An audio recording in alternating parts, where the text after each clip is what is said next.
Hi, everybody. My name is David Hankey. I serve as the Rector of Restoration Anglican Church, and it's great to see you. Thanks for tuning in. This week, I have my friend Brad Jones, who serves as the treasurer of our church. This is his second year on our vestry, and he's been doing this for about 18 months. And one of the questions that comes up for a lot of people is just how is the coronavirus and all of the social distancing and the quarantining and everything that we're experiencing over the past 2 or 3 months, how is that affecting our congregation? So I wanted Brad to jump on and give us a chance to talk a little bit today about how it is affecting our finances. But before we start with that, Brad, why don't you tell us, like, how long have you been at Restoration, and tell us a little bit about your household and maybe what's been happening for you guys as you've been in the coronavirus shutdown. Sure. Thanks, David. Again, my name's Brad Jones. My wife, Sarah, and I started going to Restoration. Man, I get asked this question and I have to think about it every time, but I think back in 2012. So we've been there a while. We're not part of the original gang, but have enjoyed the last 7 or 8 years. Yeah. We've got 3 kids. Anna is 8, Ella is 6, and Luke is 3 in just a few weeks. So we've been busy staying at home. I didn't realize what an awful teacher I am. Fortunately, Sarah has been amazing. She does a wonderful job with our kids and our community. We've also have a pair who lives with us, Zell, who's been super helpful, and especially in these times. But I've really learned, and I'm still learning, a lot of patience with others of all ages, and myself and 2 very elderly dogs. So Wow, you got a full household there. Yeah, I think this thing has stretched us all to the max, and we've realized, oh, yeah, I've got some real limits. Yeah, definitely. It's awesome. Well, we know that in our church, there's a lot of advisory teams that help out the vestry, with finance being one of those advisory teams. And I wonder if you could just tell us what the finance team does, especially for people who've maybe never been on a finance team. Yeah, what do you guys do, and how often do you guys meet? Well, we do finance, as the name would imply. There are 8 of us, and about half the folks have been on for quite a while, and the other half is a new crop from the last year or so. Most people do have some sort of finance background or experience. They may not be directly involved in it, but have some familiarity and comfort with it. Frankly, it's not a prerequisite to be on the committee, and in fact, it's great to have folks with different backgrounds, because while we do financy things with spreadsheets and accounting tables, we're also looking, and I think this is the challenge for the team, is always trying to look at the bigger picture and what is our church mission, where's God leading us, as well as how do we get numbers to fit for a budget or mortgage, etc. But in general, we meet once a month, usually before vestry meetings. Our big charge annually is preparing the budget, or versions of the budget for vestry to consider.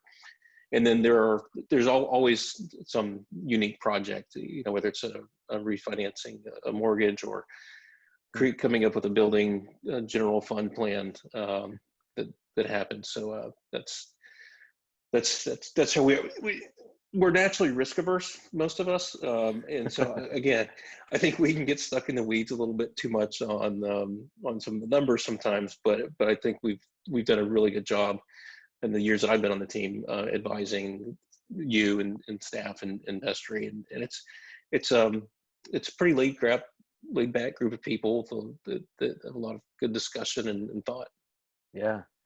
Yeah, you've had to deal with a lot of different variables. I mean, right now we're in this coronavirus thing, but one year we were planting a church and we had no idea how that would affect our finances. And you've just done a good job sort of adjusting when there's pretty limited visibility.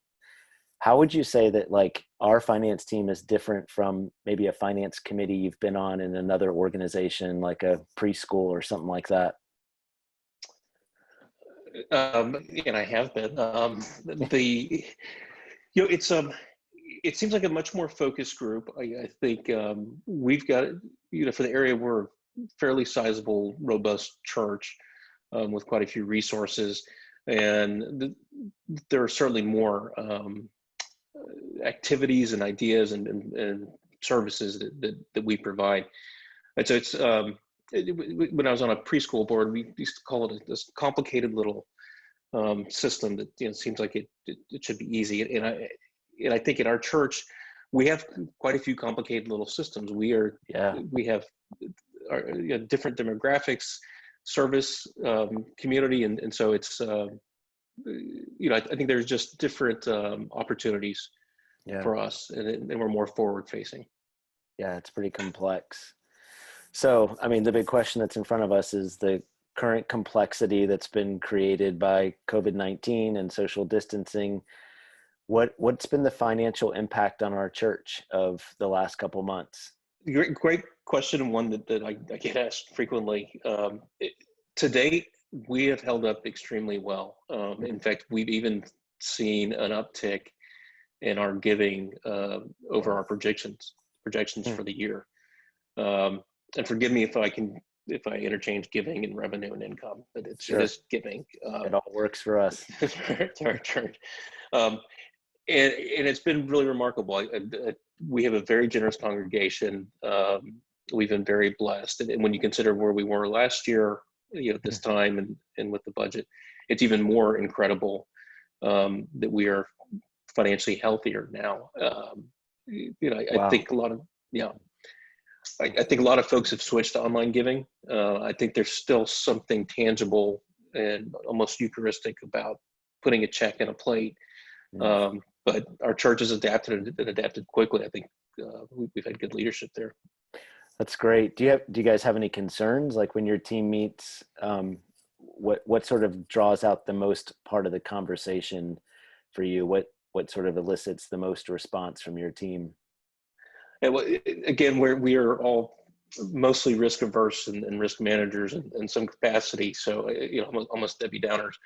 But so we are concerned with sort of the scarring from last year's financial situation or giving situation in COVID-19. We're concerned about what this looks like going forward. What is the economic impact on our little micro economy and demographic?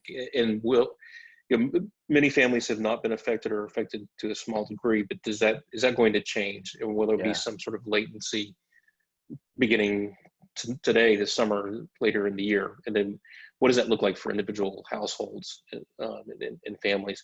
So we're certainly keeping an eye on things and keeping an eye on trends for the next few months. One good thing, spending has mostly been under for the church, and so that helps. We've had some targeted spending, as you know, with some more outreach, but then also little things I don't think a lot of folks think about, like equipment that's capable for providing the services we do.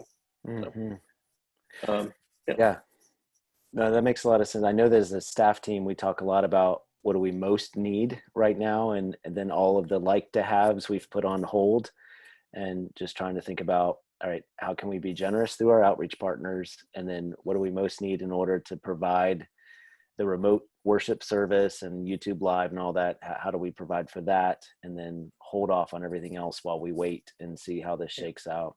And your team's done a great job advising us on that. Well, thank you.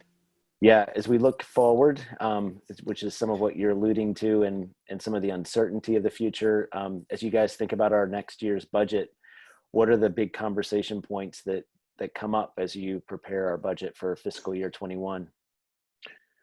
Well, as with most organizations, our giving, our revenue really drive our budget process. And so we're preparing for a number of scenarios. We've been through a down scenario. We've lived it, and so we know what that could possibly look like. And I think that's frankly a glass half full look at as we prepare.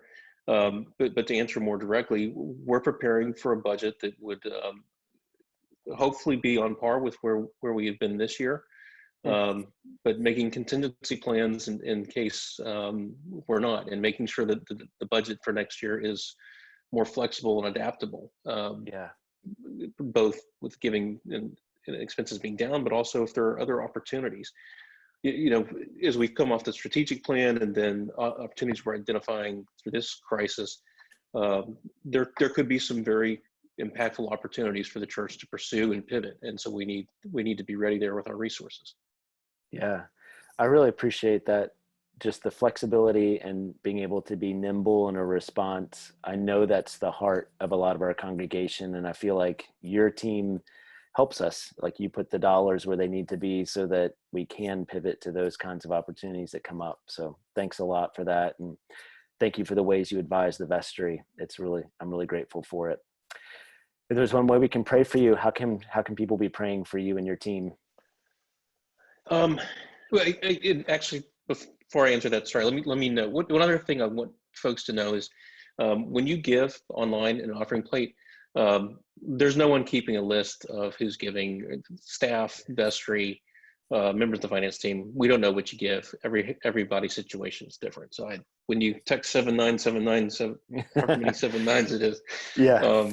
you're not you're not getting a report card. So sorry for that caveat. Thank you for Yeah, letting me. it's good. No, it's important. But how can we pray? I guess, first, real praise to the Lord for letting us weather last year's storm and weathering this storm well so far. I think we're very blessed and thankful. But just to pray that we would continue to be guided by our church mission and focus on serving restoration in our community. Yeah. Stay real focused. Yeah, it's great. Thanks, Brad. Grateful for you on so many fronts, and grateful to be doing this with you in this really uncertain season. Really trust you and your team. Thanks, man. Thank you, guys, and thanks to our congregation. Yeah.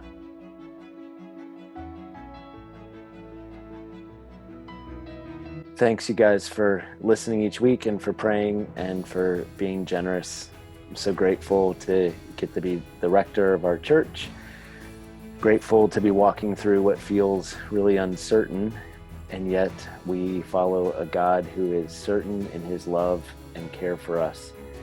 So every day we listen and we watch and we wait for what he's going to be up to next. We'll see you on Sunday. Thank you for joining us for this week's installment of the Rector Update. To stay up to date with our next broadcast, announcements, and weekly Rector updates, go ahead and hit subscribe and click the bell icon below. And for more information about upcoming events and what's going on with the life of our church, we encourage you to also follow us on our Instagram feed. We look forward to seeing you this week or on Sunday.